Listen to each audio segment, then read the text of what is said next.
Donald Trump isn't shy and he isn't subtle, and he's going to tell you exactly what he's going to do if he wins a second term. He's said that he's willing to build migrant detention camps. He would let red states monitor women's pregnancies and prosecute anyone who gets an abortion.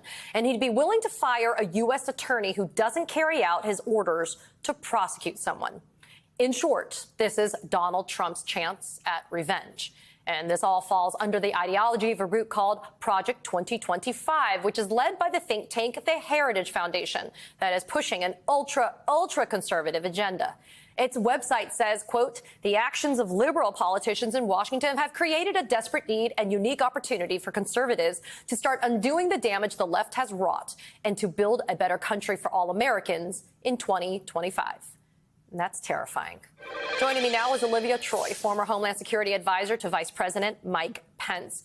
Olivia, it's always so good to have you here. Look, I just listed some of the things Trump says he's going to do if he's elected for a second term, and he's very closely aligned with Project 2025, which basically wants to reshape America's balance of power by putting virtually every part of the government under the control, executive control of Trump. Olivia, you worked in that White House. I mean, do you see that there's actually a viable path for Trump to be able to successfully consolidate all that power in the executive branch?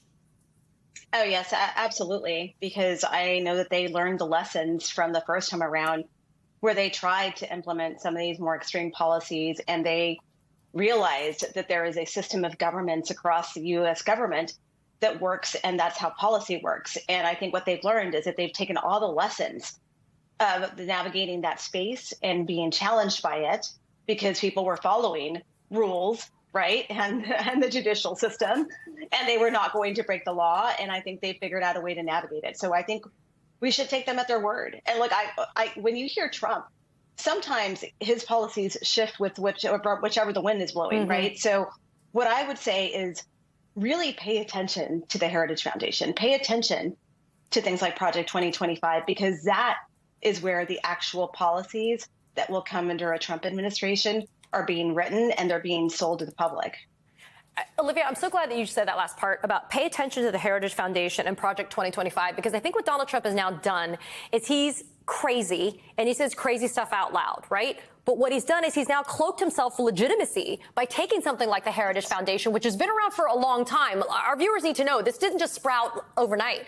The Heritage Foundation has been around a long time. Project 2025 is the mission statement for the Heritage Foundation. So why is it, though, that he does say the crazy part out loud and the Heritage Foundation, which is an established Republican institution, seems to be okay with it?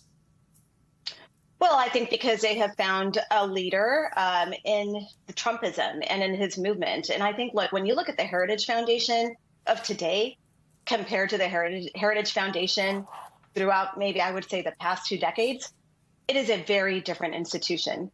And if you really take an analysis of the policies there, while they're using Ronald Reagan as a cloak, if you look at Project 2025, they refer to Reagan conservatism over and over, and they say that that's what they're implementing. I would argue that it's anything but that, because they're all for the fact that Republicans held back on aid for Ukraine. Ronald Reagan would not have stood for that. And if you read some of the tenets in here in terms of foreign policy, it's very clear that there's an opportunity there for Trump to withdraw from NATO. And that would be Ronald Reagan's worst nightmare. So I think that when you start to really break it down, there's so many extreme policies that are being pushed here that I think moderate conservatives like myself and others are very, very concerned about the direction of this, because the extremists have basically co-opted the Heritage Foundation. If you look at the groups they're aligned with, it's groups that are pushing Christian nationalism. Those aren't the people that used to work at the Heritage Foundation back in the day. I know some of those people. They're honorable people. Those people, I talked to them today, and they are horrified at what they have become. But those voices of sanity and reason, those guardrails that they're gone. Withstood that first administration, and of course were gone once we got a great president in office with President Biden, they're gone. And so what can you emphasize then, Olivia, about the fact that those tests, those limits of the testing of those limits that actually withstood, right, during the 2016 administration of Donald Trump, those being gone, what does that foretell, for America if he ends up in the Oval Office? But those guardrails don't exist anymore. right? I mean, there are people that push back on that along the way, but they won't be the ones in the room anymore. And I will say this, what they are doing right now is they are preparing to hit the ground running from day one, which is what they learned the first time around, that did not have the mechanism in place to really start implementing from day one of the beginning of the Trump administration, right? So right now, what they have built is a coalition of people. They have been recruiting. I know this for a fact. They have been recruiting people that will replace government employees. They'll replace the federal workforce.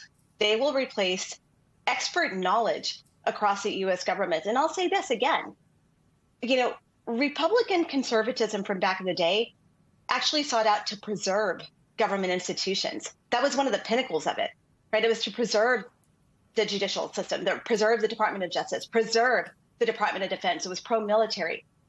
This is antithetical to that, because now what they're saying is that, no, we are going to forget about independence, forget about limited government and having it, a function that supports the people when it's needed.